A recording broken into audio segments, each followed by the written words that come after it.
The Game Boy. Look, despite its negative views in today's modern society, such as the brick or the Game Boy Fat, I've had it for over a year now, and I've got to say, I love it.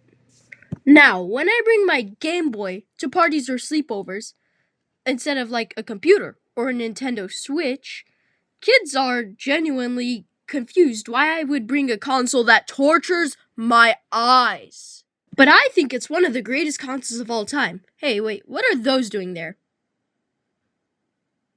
That's better. The games are simple and fun, and lets you play short rounds of enjoyment every time you pick it up. The games and the consoles are bulky, and the screen is a little bit hard to see, but enough short talk. Let's break this down. Games. The games are really good if you know what to look for. There are fun platforms such as Super Mario Land.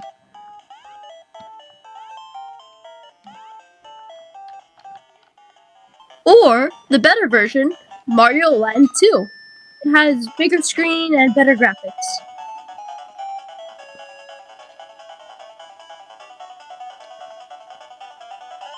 There's also Donkey Kong Land, which I don't have, but I do have the Switch Online version, so here you go.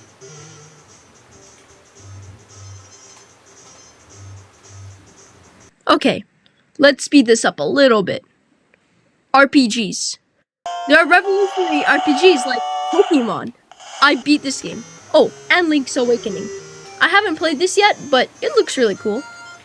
They also have simple games like F1 racing, where it's just racing a car, or gambling at Caesars.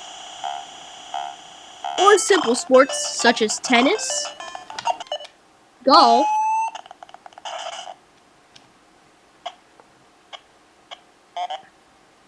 simple games are good for a rush, like if you're waiting in a room and you can't stop a Pokemon battle, but you can stop golf because it saves every single swing. There's also great puzzle games like Tetris. This is fun and you can play for hours. Also, the games go into color if you put them into a Game Boy Color, so that's really cool. These are all the color versions of the games. I think it's safe to say these games are great, but they can be a bit clunky. Specifically Mario Land. It's really clunky and it's hard to move.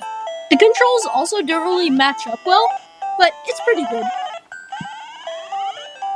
Also, the music isn't the best. I mean, it's pretty good, but due to the Game Boy's limited hardware, it didn't sound the best. Like, listen to it.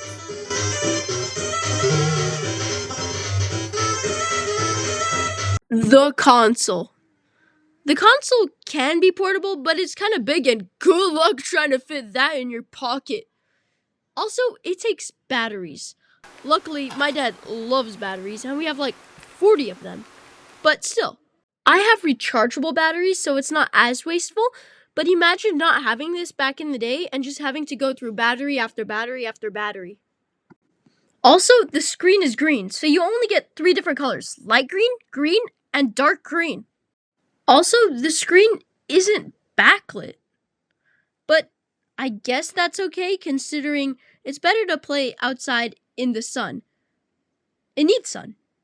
Like, have you ever gotten a glare while using your phone outside and you just cannot see the screen? It's so annoying. Well, the Game Boy is basically the opposite of that. The Game Boy needs sun. It needs light. So it makes you see better if you actually have more light. The camera can't really tell, but it actually is better. It also makes you touch grass, but I guess that just means you game outside instead of playing. There are solutions to this backlight, like this, the Game Boy magnifier. It makes the screen look bigger, and it also has a light for dark use, like under covers or just during a power outage. The buttons also feel great and really pressy, and the speaker sounds really loud and clear, unlike the Game Boy Color. There's also the link cable, where you can play with your friends, like you could trade Pokemon or race with your friend in F1 race. And other games also have uses with it too. It's really cool. Conclusion. This is a fun concept. console. And with the right attachments, you can have fun by yourself or with friends. This is cool to see where popular games like Pokemon started, where you can trade Pokemon. Some of these games became huge franchises. Also, it's not that expensive. And you could buy a broken Game Boy for cheap and just fix it yourself. It's really easy. Thank you so much for watching, and don't forget to subscribe. I'm a really small channel, and this is just all about retro games, so thank you.